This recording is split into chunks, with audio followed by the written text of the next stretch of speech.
Bonjour, je m'appelle Karen et je vais vous raconter une histoire.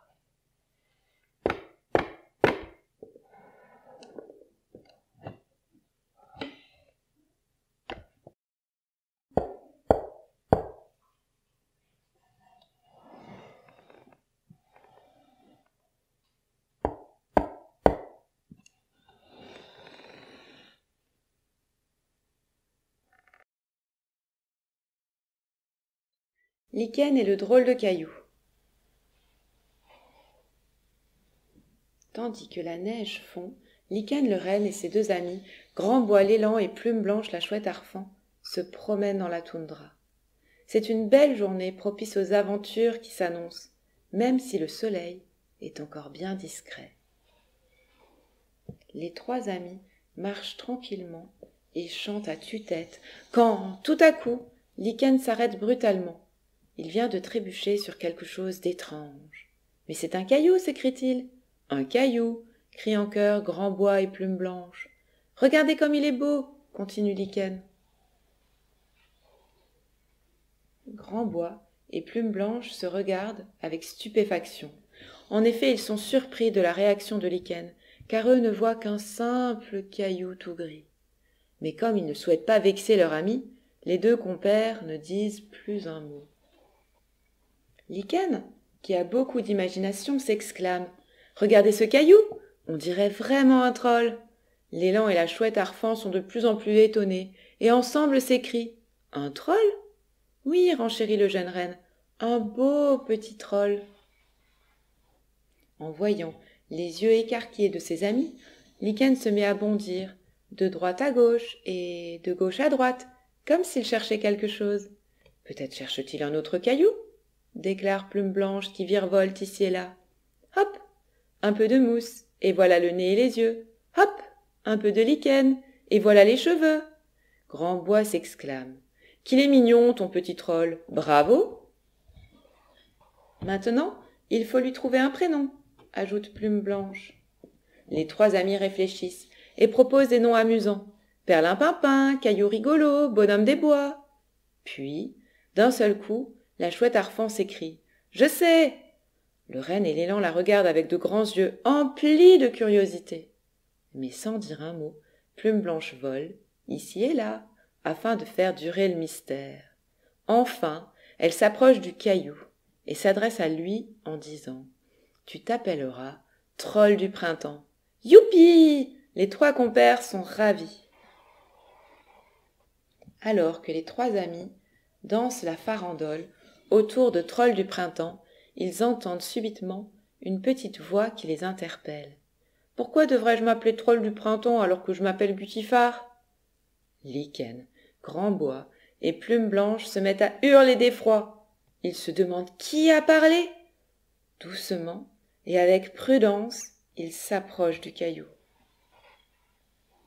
Lorsque Lichen se penche pour toucher le caillou avec le bout de son museau poilu, ce dernier s'échappe en roulant de plus en plus vite, avant de devenir un troll. Grandbois et Plume Blanche n'en croient pas leurs yeux. Lichen avait donc raison. Ce simple caillou est en fin de compte un troll. Le jeune renne, le bel élan et la douce chouette arfan s'écrient « Attends, attends, mais attends! Nous pourrions faire connaissance !» Mais Guttifar court vite, très très vite.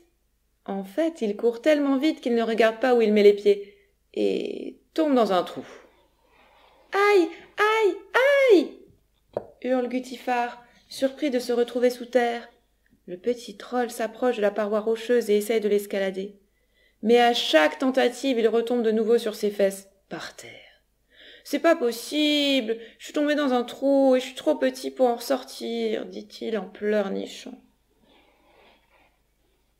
Lichen, Grandbois et Plume Blanche arrivent, tout essoufflés aux abords du trou, d'où ils aperçoivent Guttifar en train de pleurer. « Il ne faut pas avoir peur, nous allons t'aider à ressortir de ce trou, » dit Grandbois. Pendant ce temps, Lichen cherche une longue branche de mélèze, à la fois solide et souple. Ensemble, le renne et l'élan tiennent la branche pour que le petit troll puisse se hisser hors du trou en grimpant dessus. Plume Blanche donne, quant à elle, les consignes pour que l'opération de sauvetage se déroule au mieux. Alors que Lichen et Grandbois tirent sur la branche, Guttifar est catapulté sur les fesses du bel élan. Tout le monde explose de rire.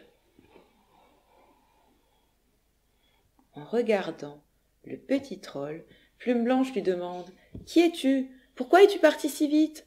Nous ne voulions pas te faire peur. » Avec ses petits yeux malicieux, ce dernier répond « Je m'appelle Guttifar, fils de Stallo et de Bruyère. Je suis un troll, et comme tous les trolls, je suis un être de la nuit. Nous vivons sous terre et sur terre, mais toujours à l'abri du soleil. Si j'essaye de courir vite, ce n'est pas pour vous échapper, mais pour fuir le soleil qui arrive. » « Le soleil !» crient en chœur les trois amis. « Oui, le soleil, enchérit Guttifar. Certains trolls disent que nous resterions des pierres pour toujours si le soleil brillait sur nous. Et pas tous les trolls ? Demande Plume Blanche avec curiosité. Non. D'autres trolls pensent qu'avec le soleil nous fondrions et disparaîtrions pour toujours. Votre plus grand prédateur est donc le soleil ? S'exclame Lichen avec stupéfaction. Oui, en quelque sorte. Mais c'est aussi lui qui nous fait vivre, répond Guttifar. Mais alors faut faire vite, s'écrie Grandbois en regardant le ciel. Tiens-toi, mes bois, et montre-moi le chemin pour rejoindre ta famille, continue-t-il, prêt à partir au galop. La famille de Guttifar habite dans le creux d'un petit bouleau au nord de la région des Grands Lacs, près de la montagne sacrée. Accompagné de Lichen et de Plume Blanche, Grandbois galope avec Guttifar sur son dos qui se cramponne comme il peut à ses larges bois. Mais le chemin est encore long, et de légers rayons de soleil commencent à percer les nuages blancs.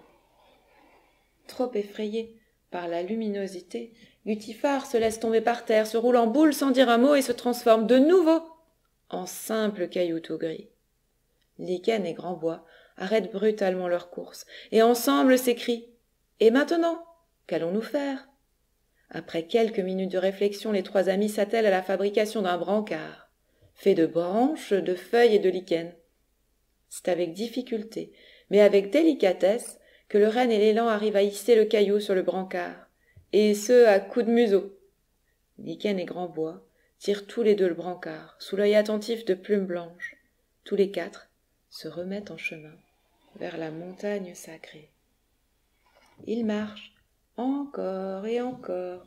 Ils traversent une tourbière et arrivent enfin en face d'un petit bouleau autour duquel se trouvent de nombreux cailloux de diverses formes et de nombreuses couleurs. Avec fierté et satisfaction, Plume Blanche s'écrie « Nous sommes arrivés! Hurrah! Nous avons réussi !» Subitement, Stallo, le papa de Guttifar, grogne en demandant « Mais qui sont ces bêtes étranges qui osent nous déranger en pleine journée ?» « Mais que se passe-t-il » s'interroge Bruyère, la maman, qui se protège de la lumière avec une longue et grande feuille. « Ce sont mes amis » répond Guttifar, qui dévale du brancard en roulant contre ses parents. « Au revoir et à bientôt. Parfois, à la tombée de la nuit, je viendrai vous voir. J'ai adoré galoper sur ton dos, Grandbois, dit Guttifar avec son petit air malicieux. Puis, il fait un petit signe de la main avant de disparaître dans le creux du bouleau, accompagné par ses parents. À travers les branches de mélèze et de bouleau, le soleil brille maintenant de 1000 feux. Cette luminosité annonce l'arrivée imminente du printemps.